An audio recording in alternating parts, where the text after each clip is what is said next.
Chen Hao insists he is not kidding. He furiously explains that this delivery guy, Wang Han, beat him senseless and stole his woman, and for that, he must die. Seeing a lucrative opportunity, Will Long is amused that his first big deal as boss has arrived so quickly. He calmly tells Chen Hao not to get worked up over a delivery guy and agrees to take care of it. Chen Hao insists he must go with them as he knows where the target lies and wants to witness his death. Will Long readily agree, promising to gather his men and handle the matter to Chen Hao's satisfaction. He rallies his men, announcing they are all going to help Chen Hao get his revenge. His subordinates respond with a loyal, "Yes, Brother Long." The scene shifts back to the next food delivery center where Wang Han has returned to his day job. Now in his uniform, he is greeted by co-workers who mention he has been gone for several days, and that the boss has been looking for him. Wang Han calmly tells them he will see the boss after finishing a few deliveries. He lights a cigarette as his co-workers drive off, bidding him farewell. He sits on his red motorcycle, exuding cool confidence. However, as he is driving, a black van suddenly swerves and cuts him off. The van's side door slides open and an enraged Chen Hao emerges, wielding a heavy metal pipe. He glares at Wang Han, gloating that he bet he never expected to be found so quickly. Standing calmly, Wang Han looks at his vengeful pursuer and admits this confrontation is a bit unexpected. Blinded by rage, Chen Hao charges forward, swinging the heavy pipe. He screams that he is going to make Wang Han kneel and cry. However, Wang Han, with complete calm, effortlessly. Wang Han sidesteps the clumsy attack. As Chen Hao stumbles past, Wang Han flicks his still-lit cigarette with perfect aim, sending it directly into Chen Hao's open mouth. The sudden pain and shock cause Chen Hao to cry out. Before he can recover, Wang Han taunts him, asking if he was the one who wanted to kneel. He then delivers a powerful knee strike to Chen Hao's stomach, followed by a brutal elbow to his back, yelling that he will make him kneel.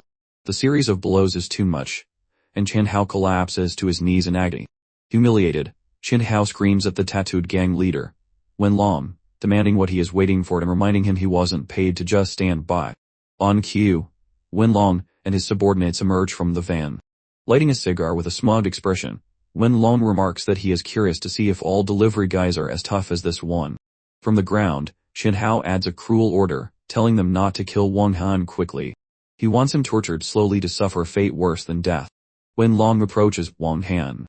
Wen Long places a familiar hand on his shoulder, condescendingly calling him friend. However, the moment Wang Han turns his head, Wen Long's arrogant smirk vanishes, replaced by pure shock and terror, as he finally recognizes who he is confronting.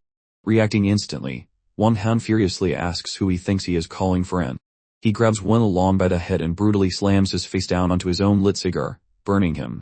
Standing over the terrified and injured gang leader, Wang Han taunts him, asking if he has gotten arrogant after being the new boss for a few minutes. Clutching his burned face, Wen Long stammers in absolute fear, finally addressing Wang Han by his true title, Nangthian Master. He frantically apologizes, swearing he never would have dared to show up if he had known who he was dealing with. Utterly bewildered, Chen Hao dismisses the title Wen Long used and tries to order him to attack Wang Han. Terrified of angering Wang Han further, Wen Long immediately turns on his former client. He viciously kicks Chen Hao, screaming that this is the fool who got him into this mess. A powerful kick sends Chen Hao flying, causing him to crash painfully onto the pavement. Wang Han steps on the beaten Chen Hao and delivers a final, cold warning.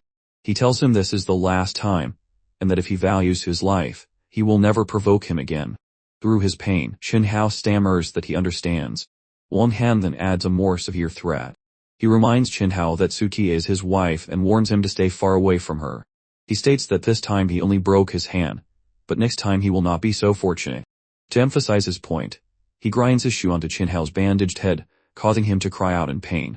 With the situation handled, Wang Han pulls out his phone and complains that he is going to be late again. Behind him, Wen Long and his men stand by silently and respectfully.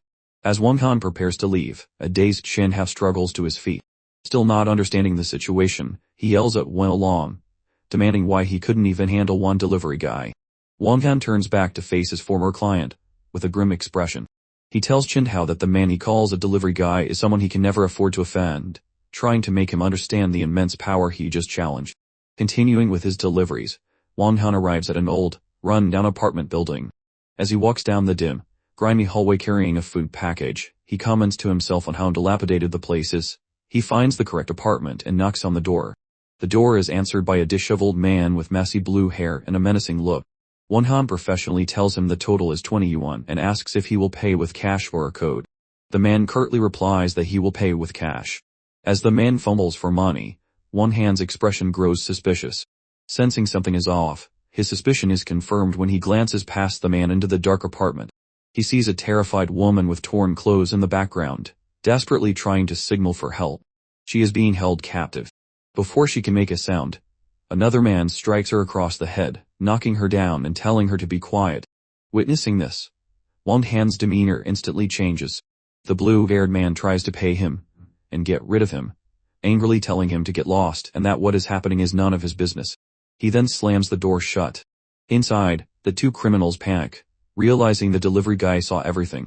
One asks what they should do, and the other replies without hesitation that they should kill him. Left in the hallway, Han puts a hand to his head in frustration, muttering about the incredible bad luck of running into such a situation. His thoughts are interrupted when the door flies open again. The blue-haired man lunges at him with a knife, ready to attack. A surprised but ready Han questions if they are really going to try and kill him.